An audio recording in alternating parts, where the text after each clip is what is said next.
सैयद अब्दुल कादिर का जन्म ईरान के जिलान गांव में हुआ था। उनके पिता की मृत्यु शैशवावस्था में ही हो गई थी। उसकी मां ने उसे पाला। बालक अब्दुल कादिर की बचपन से ही शिक्षा में रुचि रही है। जिलान गांव के पास उच्च शिक्षा की कोई सुविधा नहीं थी। गांव में अपनी शिक्षा पूरी करने के बाद उन्होंने बगदाद जाने का फैसला किया। उच्च शिक्षा का केंद्र बगदाद में था।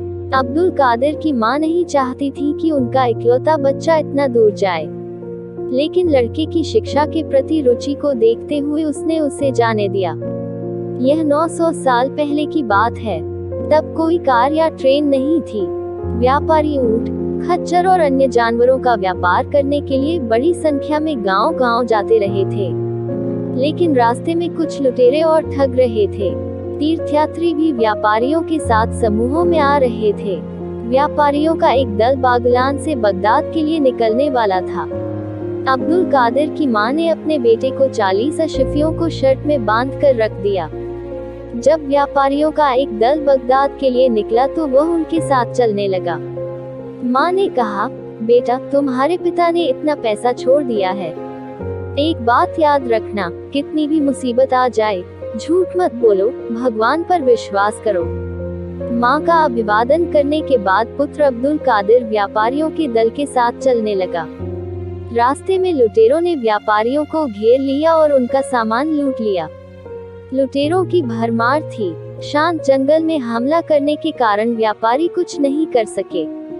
अब्दुल कादिर के कपड़े फटे हुए थे, इसलिए लुटेरों ने महसूस किया कि लड़के के पास कुछ भी नहीं है। जब लुटेरों ने व्यापारियों को लूटना शुरू किया, तो लुटेरों में से एक ने अब्दुल कादिर से पूछा, बेटा, तुम्हारे पास क्या है? अब्दुल कादिर को अपनी मां की कहानी याद आई और उन्होंने बिना किसी डर के कहा, मेरे पास ऐसे 40 हैं। लुटेरे को लगा कि लड़का मजाक कर रहा है।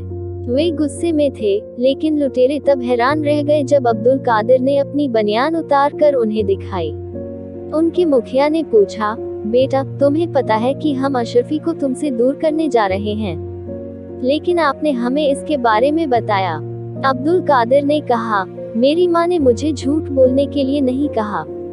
मैं अशरफी को बचाने के लिए झूठ कैसे बोल सकता हूँ? तुम अशरफ को ले लो तो भी ईश्वर मुझ पर कृपा करेगा। एक छोटे बच्चे की बातें सुनकर लुटेरे को अपनी डकैती का गहरा अफसोस हुआ। उन्होंने अब्दुल कादिर को अशरफी को लौटा दिया, सभी व्यापारियों का माल लौटा दिया और लूट का काम छोड़ दिया। इस प्रकार एक लड़के ने सच्चाई का सामना किया और लुटेरों को पाप से बचाया। सिख, सच्चाई का फल हमेशा मीठा होता है।